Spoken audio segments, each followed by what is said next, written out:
9 ذوالحجہ عرفہ کے دن کی دعا۔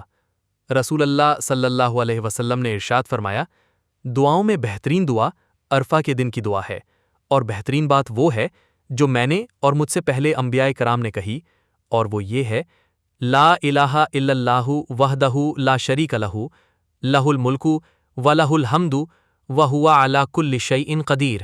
ترجمہ: اللہ واحد کے سوا کوئی معبود برحق نہیں ہے، اس کا کوئی شریک نہیں، اسی کے لیے ساری کائنات کی بادشاہت ہے، اسی کے لیے ساری تعریفیں ہیں، اور وہ ہر چیز پر قادر ہے۔